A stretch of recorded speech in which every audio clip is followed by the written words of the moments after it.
اعوذ باللہ من الشیطان الرجیم بسم اللہ الرحمن الرحیم۔ سورہ بقرہ آیت نمبر 237 تلاوت کر رہی ہوں۔ وَإِن طَلَّقْتُمُوهُنَّ مِن قَبْلِ أَن تَمَسُّوهُنَّ وَقَدْ فَرَضْتُمْ لهن فريضة فنصف ما فرضتم إلا أن يعفون أو يعفو الذي بيده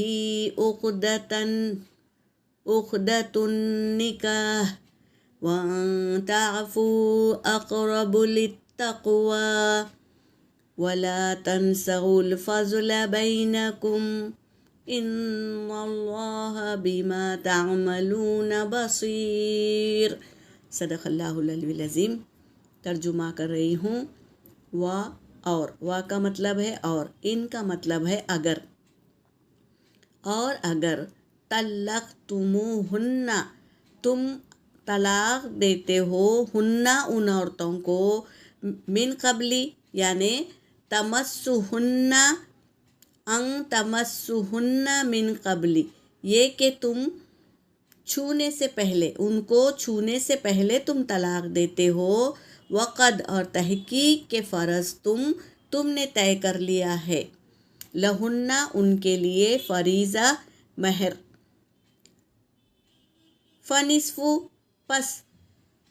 دے دو، نصف یعنی آدھا، پس دے دو آدھا، ما فرض تم جو تم نے طے کر لیا تھا ان میں سے آدھا دے دو بول رہے، اللہ سوائے ان یہ کہ یعفون وہ معاف کر دے تمہیں تو بہتر ہے، او یا یعفو الذی وہ معاف کر دے جس کے بیدہ اس کے ہاتھ میں، جس کے ہاتھ میں عقدۃ النکاح، عقدۃ یعنی گرہ، گانٹھ، نکاح کی گانٹھ ہے، یعنی جس کے ہاتھ میں نکاح کی ذمہ داری ہے وہ معاف کر دے، یا وہ عورت معاف کر دے تو بہتر ہے، یا وہ مرد معاف کر دے جن کے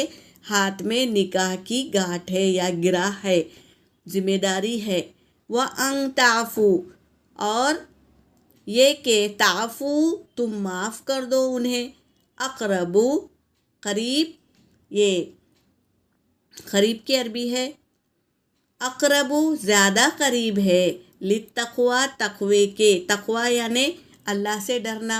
اور یا متقی ہو جانا، اللہ پہ جو تقوی رکھتا ہے، بھروسہ کرتا ہے اس سے قریب ہے، اگر تم معاف کر دیں گے تو تقوی کے قریب ہے۔ ولا اور نہ، یہاں پہ پھر آ گیا ولا، واو اور لا کا مطلب ہے نہیں، اور نہ تنسا